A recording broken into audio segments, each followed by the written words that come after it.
नमस्कार, मैं हूं प्राची शाह पांड्या, कथक नृत्यांगना और अभिनेत्री, and I am here to speak about the very motivating, dynamic, inspiring Mukesh Sharma ji. I formally call him Mukesh sir.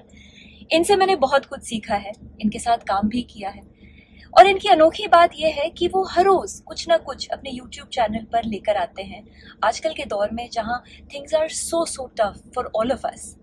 So this is really motivating and inspiring, क्योंकि उनके कहने का ढंग इतना अनोखा है कि वो कहानी अपने आप में ही दिलचस्प हो जाती है. हालांकि होती ही है, लेकिन और दिलचस्प हो जाती है. So I would really request all of you to subscribe to his YouTube channel to listen to his ever inspiring stories, because आजकल के इस pandemic के दौर में it's very important to stay positive and in good mental health. So stay safe, stay positive and subscribe to Mukesh Sharma ji's channel. नमस्कार.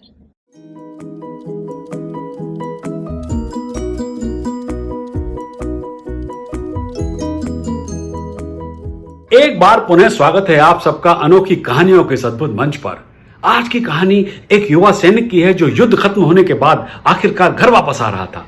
उसने अपने माता पिता को फोन किया और कहा, मैं घर आ रहा हूं, और हाँ, मेरे साथ मेरी बटालियन का एक साथी है जिसे मैं अपने साथ घर लाना चाहता हूं. आप लोगों को कोई एतराज तो नहीं? कोई एतराज नहीं, बिल्कुल लेकर आओ, हम उससे मिलना चाहेंगे, उन्होंने जवाब दिया.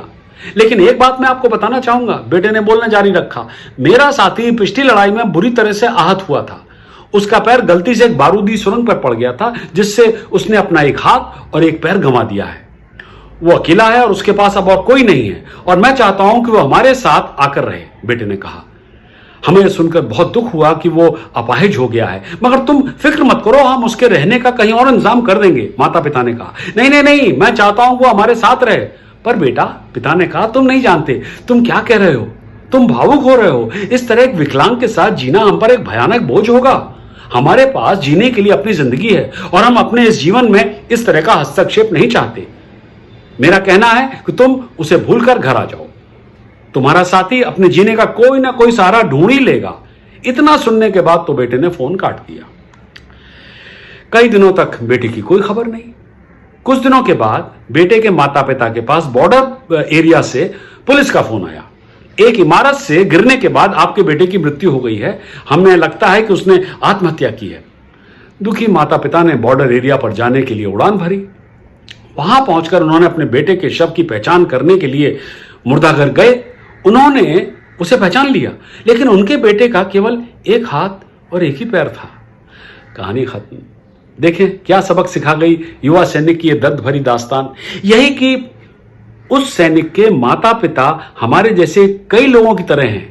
हम उन लोगों के साथ कंफर्टेबल हैं जो शरीर से ठीक ठाक हैं और अच्छे दिखते हैं, लेकिन हम उन लोगों को पसंद नहीं करते जो हमें असुविधा या असहज महसूस कराते हैं. हम उन लोगों से दूर रहना चाहते हैं जो हमारे समान स्वस्थ, सुंदर या स्मार्ट नहीं है. देखा जाए तो हमें ईश्वर का शुक्रगुजार होना चाहिए कि उसने हमें इस काबिल बनाया कि हम ऐसे लोगों की मदद कर सकें जो मानसिक या शारीरिक रूप से कमजोर हैं, विकलांग हैं. मेरे परिवार के साथ एक ऐसे ही मानसिक रोग से ग्रस्त व्यक्ति ने पूरे 40 साल जिंदगी के बिताए थे, मगर वो एक अलग कहानी है. अगली बार एक और नई कहानी, एक और नया फलसफा, ऐसे ही अनोखे अंदाज में.